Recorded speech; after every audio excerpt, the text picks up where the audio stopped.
Amén, hermano. Vamos a continuar estudiando la historia de la iglesia.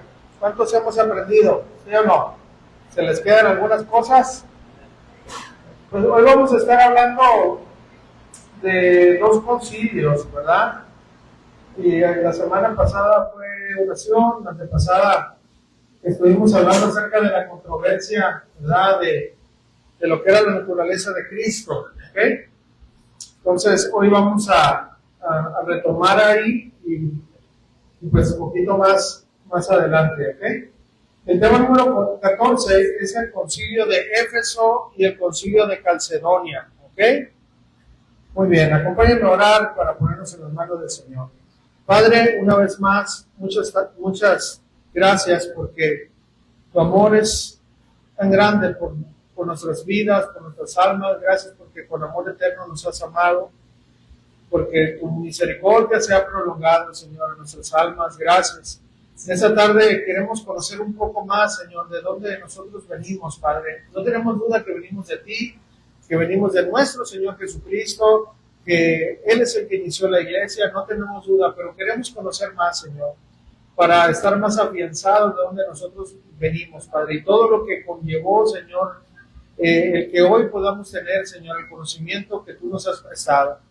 Por eso te pido, Señor, que abras nuestro entendimiento, Señor, para que nos ayudes a comprender más allá, Señor, de una teoría, más allá, Señor, de una clase, Señor, sino el lado espiritual. Te lo pedimos en nombre de Jesús y todos juntos decimos amén. Ok, hermanos, pues, tema número 14, concilio de Calcedonia y el concilio de Éfeso.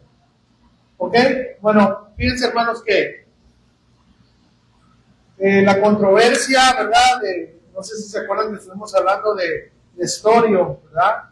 ¿Quién fue Nestorio? Porque yo sé que a lo mejor se los olvidó. Bueno, Nestorio fue un hombre que, al querer explicar bien la divinidad de Cristo, se metió en problemas, ¿ok? Nestorio decía, ¿verdad? Lo que él, hasta donde él alcanzaba, él en ese entonces empezó la controversia de que María era la madre de Dios. Entonces Nestorio, en un afán de querer aclarar ese punto, él dijo, no, ¿verdad? María es la madre de Cristo. Entonces él, en el afán de querer aclarar, se metió en otro problema. Entonces el nestorianismo, para que ustedes entiendan esto rápido, el nestorianismo, entonces ellos se basaban que cuando Cristo nació, ¿verdad? La humanidad de Cristo nació primeramente como un ser humano y después fue la adopción divina, ¿verdad? Entonces, ahí es el problema, ¿no? Fíjense, este problema se hizo más grave con el tiempo, ¿no? Entonces, miren, Nestorio, como les digo, en el afán de querer aclarar, se metió en problemas. Él aclaraba, o en la doctrina del nestorianismo, decía que María solamente había dado a luz al Jesús humano, fíjense. Y en algún momento el Logos divino, ¿verdad?, se conectó con el Jesús humano.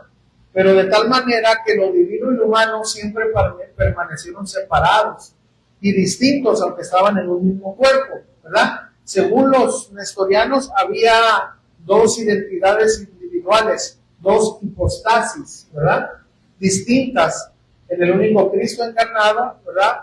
Y ese fue el problema, ¿verdad? Entonces, ese es el nestorianismo o el nestorio, ¿no? Lo que nosotros vimos. Le digo por si usted no se acordaba de eso, ¿ok? Esa es la clase pasada y vamos ahorita a de ahora. Entonces, miren, la controversia nestoriana siguió adelante, ¿ok? Siguió desarrollándose al transcurso del tiempo. Y tuvo un oponente muy fuerte de Nestorio, que se llamó Cirilo. ¿Quién fue Cirilo? Era el obispo patriarca de Alejandría. Entonces, fíjense, Cirilo no solo fue un rival teológico, sino también un político de Nestorio. ¿Okay? Entonces, esto es lo que estaba pasando. Aquí se empezó el debate y fueron controversias fuertes. Las diferencias cristológicas eran reales. ¿Okay? Eso llevó al concilio de Éfeso. ¿Okay? En el 431 después de Cristo. Entonces, en este punto, las tensiones cristológicas estaban fuertes, ¿verdad? Y llegaron al punto que el emperador Teodosio II convocó en un concilio eclesiástico general para reunirse en Éfeso. Por eso se le denominó el concilio de Éfeso, ¿verdad? Entonces, el propio Nestorio había solicitado que el emperador convocara el concilio, ¿verdad? Con la esperanza, ¿verdad?, de demostrar lo que él estaba hablando, su ortodoxia.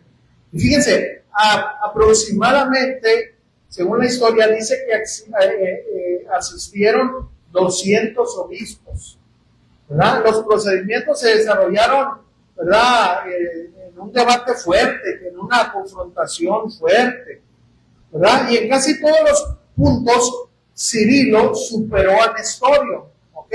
Porque acuérdense que en el afán de defender la divinidad de Cristo cayó en un error Nestorio. Entonces Cirilo estaba poniendo bien las cosas en orden. Entonces, antes de que se reuniera, ¿verdad?, el concilio, Cirilo se había asegurado el apoyo formal, ¿verdad?, del obispo patriarca de Roma.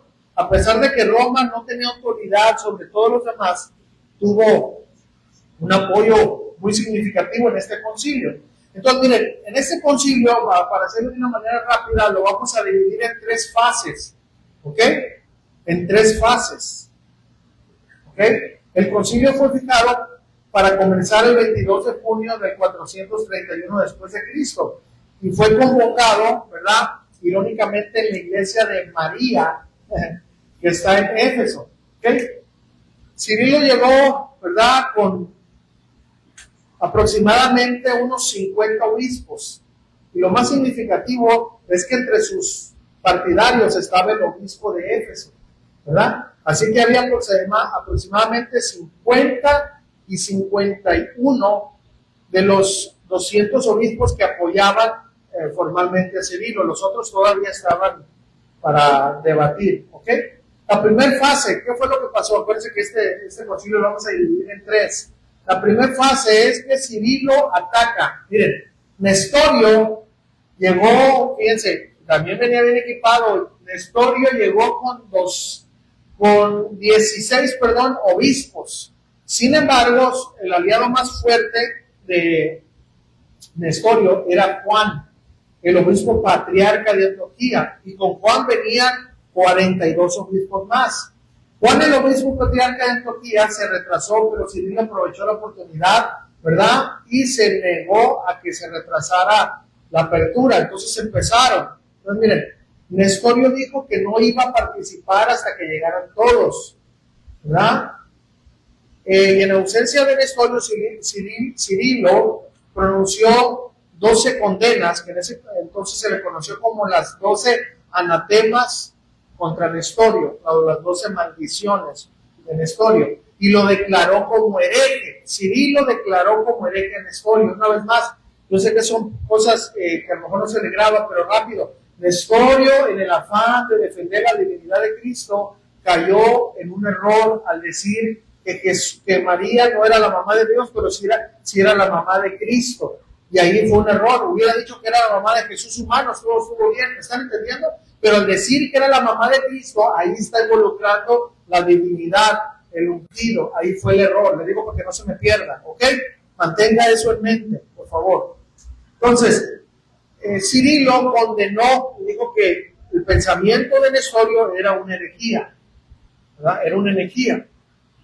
Entonces, fíjense, Cirilo dijo, todo lo que está diciendo Nestorio es una maldición, y el que no maldiga a Nestorio, él está viviendo en una fe maldita.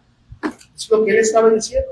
Entonces, quien tenga comunión con Nestorio sea anatema o maldito, ¿verdad? Y todas las doctrinas de Nestorio son malditas. Así que debemos, ¿verdad?, dijo Cirilo, de destruir esas doctrinas. Eso fue la primera fase, ¿verdad?, del concilio. La segunda fase, ¿verdad?, Nestorio por supuesto rechazó esas maldiciones o esas condenas y apeló al emperador y dijo, esto es injusto. Más o menos esto fue el 27 de junio, ¿verdad? El obispo patriarca Juan de Antioquía llegó con sus 42 obispos aliados. Entonces volvieron a convocar el concilio y como era de esperar, concluyeron que Cirilo, el que estaba contraatacando, ¿verdad?, a Nestorio, era un hereje, ¿verdad? Y lo expulsaron oficialmente, le quitaron el puesto oficialmente de obispo patriarca de Alejandría, y declararon que Cirilo era un monstruo, nacido y educado para la destrucción de la iglesia.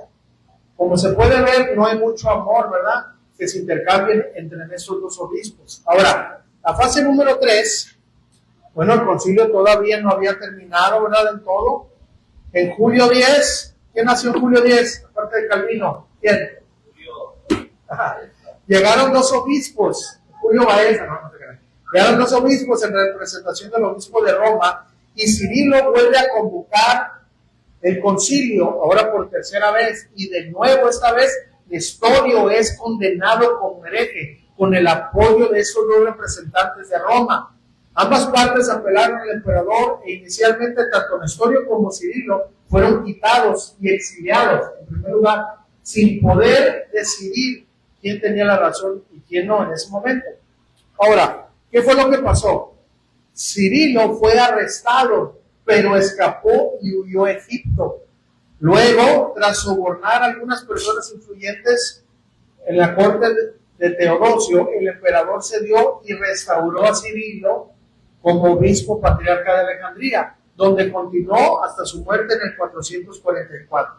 Bueno, a pesar de su duro comportamiento, la cristología de Cirilo se impuso como ortodoxa, es decir, como la base, ¿verdad?, como la verdad. El gran, fíjense, historiador de la iglesia, Philip Schaff, hace una importante observación. Dice que en Cirilo tenemos una prueba sorprendente de que el valor de una doctrina no puede juzgarse siempre por el valor personal de sus representantes. Terminó esta cita diciendo: Dios utiliza para sus propósitos toda clase de instrumentos, buenos, malos e indiferentes. Entonces, ¿qué pasó? El Nestorio, le quitaron su puesto, fue relegado, ¿verdad?, de su antiguo monasterio en Antioquía, y se nombró un nuevo obispo patriarca de Constantinopla en octubre del 431. Bajo la presión del emperador para resolver esta controversia, la mayoría de los aliados de Nestorio se volvieron contra él. Incluso Juan, el obispo patriarca de Antioquía, ¿verdad?, ratificó una declaración doctrinal declarando, fíjense hermanos, que María era la madre de Dios.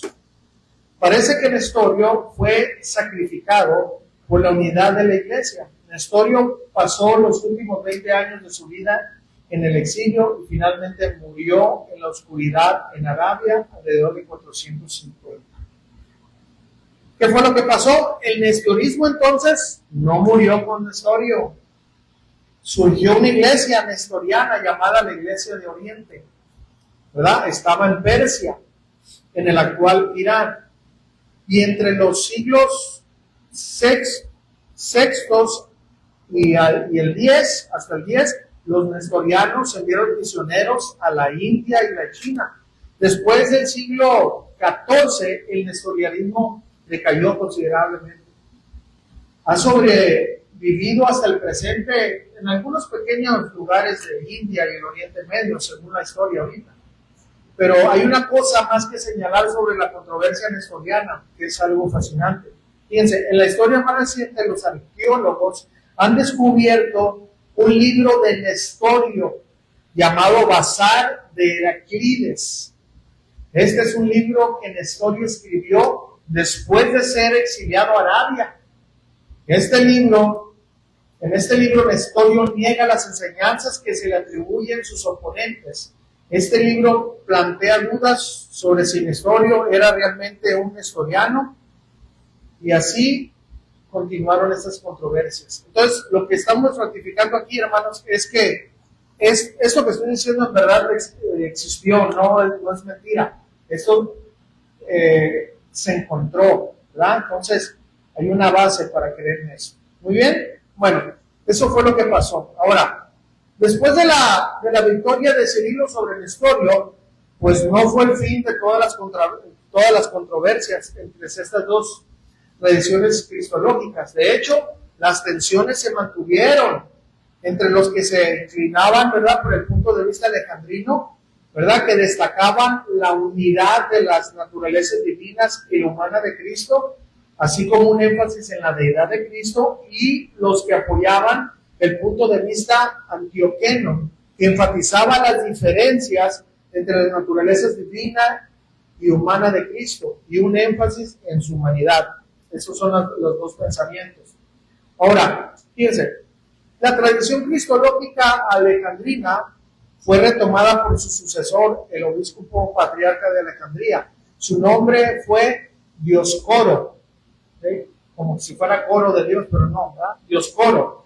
Resulta que Dioscoro era aún más desagradable que Cirilo. Este historiador, Philip Schaff, describe a Dioscoro en términos poco halagadores. Dice que superaba a Cirilo en todas sus malas cualidades, mientras que se quedaba muy por detrás de él en el intelecto y la capacidad teológica. Era un hombre de una ambición sin límites y de una pasión fuerte. Ahora miren, la última versión en esta, ¿verdad?, controversia cristológica se centró en un hombre llamado Etiquio. ¿Quién fue Etiquio? Bueno, déjenme tomar un poquito agua. Etiquio era un servidor, ¿verdad?, de un monasterio en Constantinopla. Etiquio enseñaba un punto de vista alejandrino extremo, que se le conoció como monofisismo. Se le llamaba punto de vista monofisista. Mono significa uno y fisis naturaleza. El empuje cristológico se resume en una frase de cajón, que Cristo era dos naturalezas antes de la unión, pero después de ella una naturaleza. Ese es el monofisismo. El punto es que en algún momento, poco después de la concepción, escuchen esto, la naturaleza humana de Jesús fue absorbida por la naturaleza divina, de modo que solo queda la naturaleza divina. Eutico lo puso de esta manera. Dijo que la naturaleza divina de Cristo se tragó la humanidad de Cristo como una gota de vino en el mar. Por lo tanto, el Jesús que encontramos en las páginas de la Biblia era solo divino.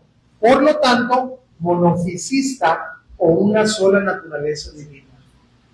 Ay, hermanos, todas esas son controversias fuertes, ¿verdad? ¿Sí o no? ¿Se imaginan? Entonces, miren, estas enseñanzas, por supuesto, levantaron otra preocupación, ¿verdad? Entonces, se celebró, ¿verdad? Ahora en Constantinopla, ¿verdad?, empezaron a haber debates. El obispo de Constantinopla, llamado Flaviano, lo examinó y declaró que Etiquio era un hereje.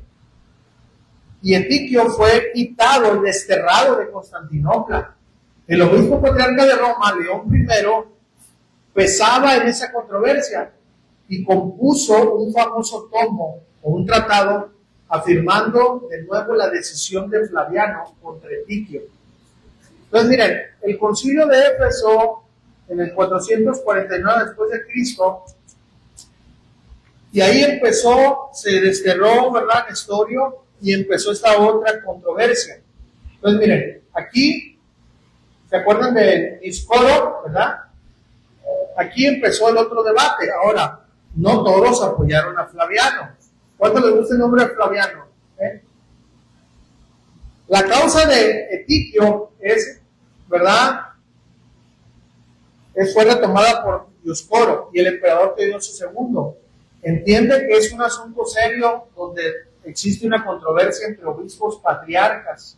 Entonces el emperador convoca otro concilio eclesiástico, esta vez para reunirse en Éfeso en el año 449.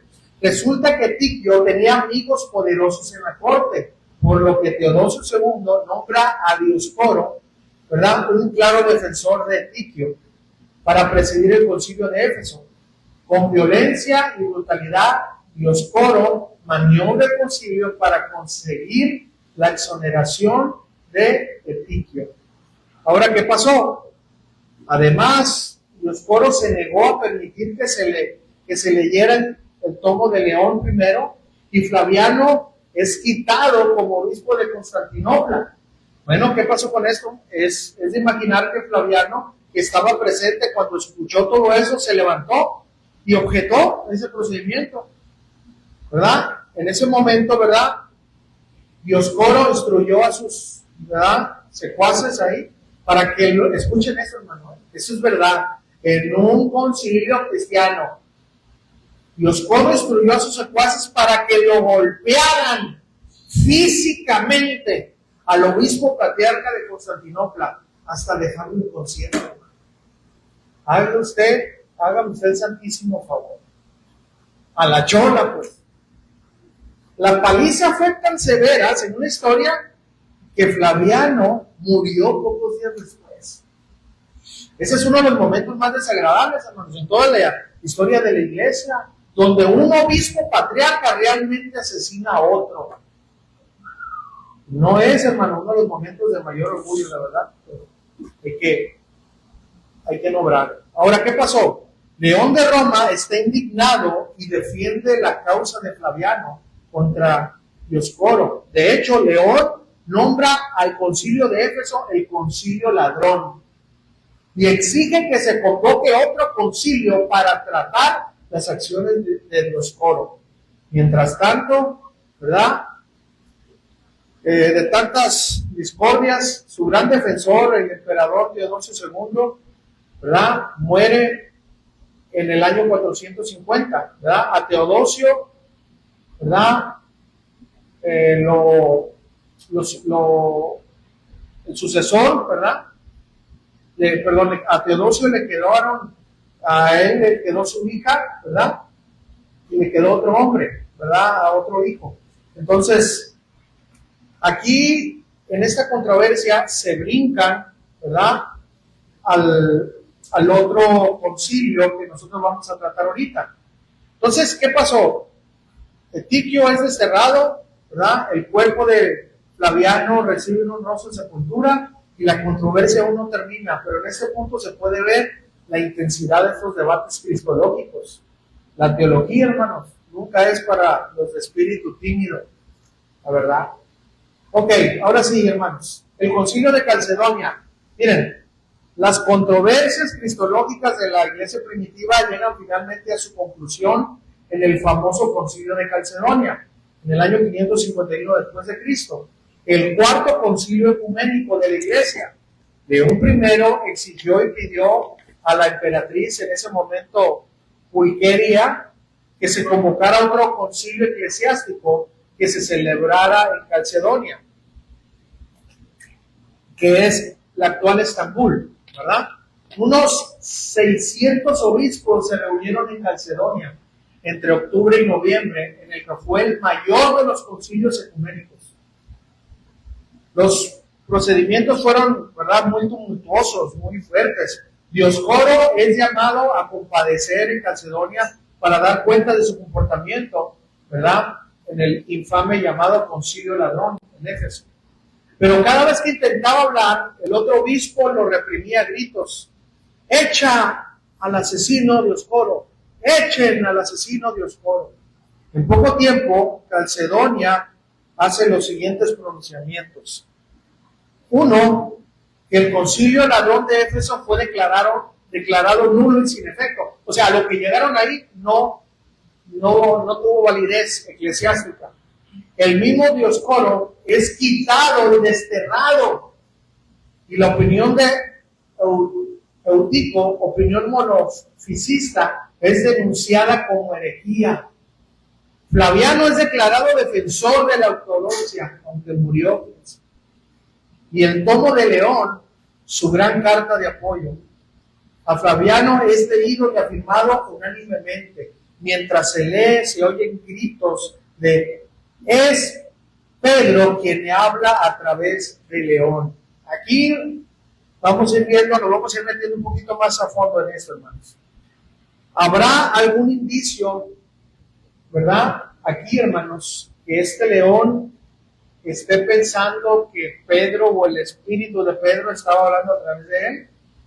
Pues vamos a ver más adelante. Entonces, Calcedonia reafirmó los tres concilios ecuménicos anteriores: Nicea, Constantinopla en el año 381 y Éfeso en el 431. Además se afirma a María, ¿verdad? Fíjense, hasta aquí. Se afirma a María como Teotocos, la Madre de Dios, y se declara que Jesús nació de una Virgen María, la Madre de Dios. Hasta ahí. Pues, al igual que sus precursores, hermanos, Calcedonia volvió a tratar la clasificación de los obispos, pasó a ser conocida como la Nueva Roma. Los obispos patriarcas de Constantinopla reclamaron rápidamente la igualdad de estatus y autoridad con Roma. Ahora, León, hermanos, el obispo de Roma, rechazó el canon 28, argumentando que la elevación de Constantinopla era a expensas de los obispos patriarcas más antiguos de Antioquía y Alejandría. Entonces, la verdadera cuestión para León es su convicción de que Roma no solo debe tener un lugar de honor entre las iglesias cristianas, sino que de hecho tiene autoridad apostólica sobre todas las iglesias cristianas. León diría que la cristología de Calcedonia es perfectamente apropiada, pero no reconoce la autoridad del obispo romano. Ahora, la cristología de Calcedonia se opone directamente a las tres herejías de las que hemos hablado: el apolinarismo, el nestorianismo y el etiquianismo. Y por cierto, cuando se utilizó la palabra herejía, solo se hacía en un sentido, ¿verdad? Ahorita nosotros lo vemos en un sentido fuerte. En aquel entonces era una palabra que no había ninguna, como decir, yo te rechazo totalmente.